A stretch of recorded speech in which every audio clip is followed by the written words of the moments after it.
আসসালামু আলাইকুম। ওয়ালাইকুম আসসালাম। এইটা মিলিদের বাসা না? জি। কিরে, কে আসছে রে? আপনি কে ভাই? আমি আমি আজগর আলী, কলেজে পড়াই। মিলির সাথে কি দেখা করতে পারি? তো মিলির সাথে কি? আমি রঞ্জুর। আপনি রঞ্জুর বাবা? এখানে আসার সাহস হলো কেমন আপনার? ভাই, আমাকে ওর সাথে 2 মিনিট কথা বলতে দিন। উনি কে? রঞ্জুর বাবা। আপনি এখানে আসছেন কেন? আমাদের উচিত ছিল আপনার ছেলের সাথে আপনাকেও পুলিশে ধরিয়ে দেওয়া। যান এখান থেকে। আমাকে 1 মিনিট ওর সাথে কথা বলতে দিন। প্লিজ, আপনি আর এখানে কোনো সিন ক্রিয়েট করবেন না। আপনি যান, চলে যান এখান থেকে।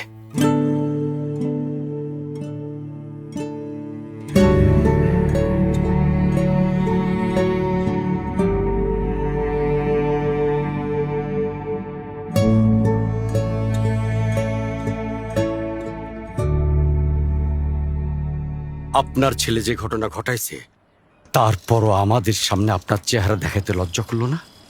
30 বছর ধরে ব্যবসা করতেছি, হাজার হাজার লোক দেখছি আমি, কিন্তু আপনার মতো এমন নির্লজ্জ লোক আমি একজনও দেখি নাই। ওনার পরিবারে লজ্জা শরম বলে যদি কিছু থাকতো, তাহলে ওনার ছেলে এমন একটা কাজ করতে পারতো না। সন্তান যদি মানুষই করতে না পারবেন, তাহলে জন্ম দিতে গেছিলেন কেন? কেন আসছেন আপনি এখানে? আমি আপনাদের বর্তমান অবস্থাটা বুঝতে পারছি, কিন্তু আমাকে শুধুমাত্র একটা বার সুযোগ দিন মেয়েটির সাথে 1 মিনিট কথা বলার জন্য।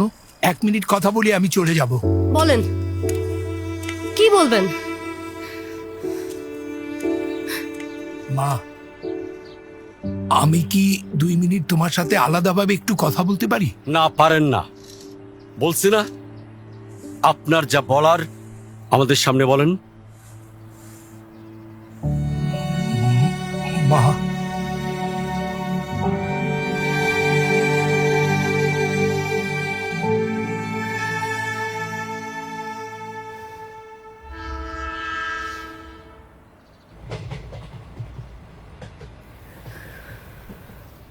আমি জানি আপনি কি বলতে আসছেন।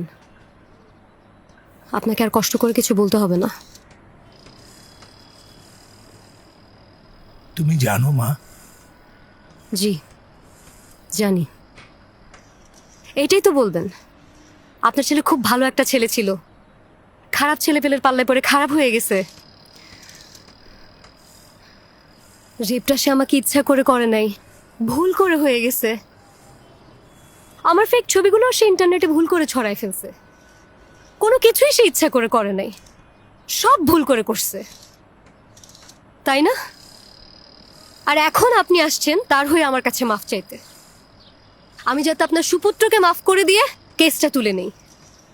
না হলে তোর জীবনটা নষ্ট হয়ে যাবে, সেটা তো হইতে দেয়া যাবে না, ঠিক না? এগুলাই তো বলতে আসছেন, নাকি আরো কোনো কিছু বলার আছে আপনার?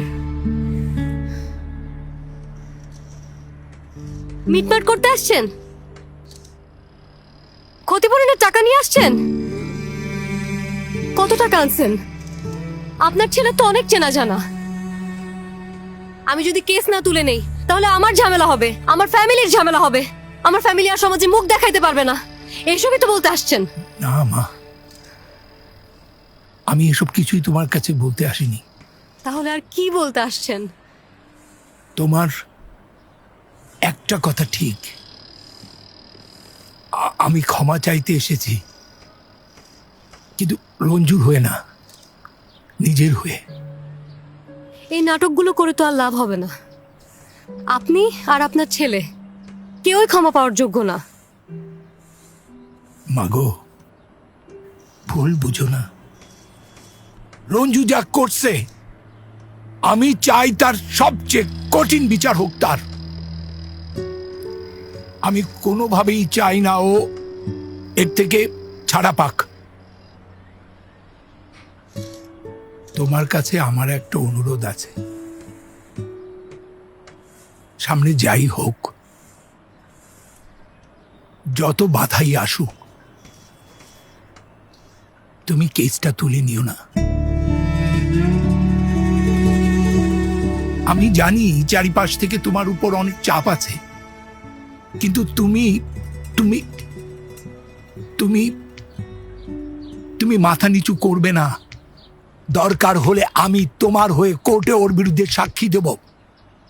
ওই ওই ক্রিমিনালটার শাস্তি হওয়া দরকার। ওদের শাস্তি না হলে এরকম অপরাধ আরো অনেক ঘটবে। এই এই পশুদের শাস্তি হওয়া দরকার, অনেক বড় শাস্তি হওয়া দরকার।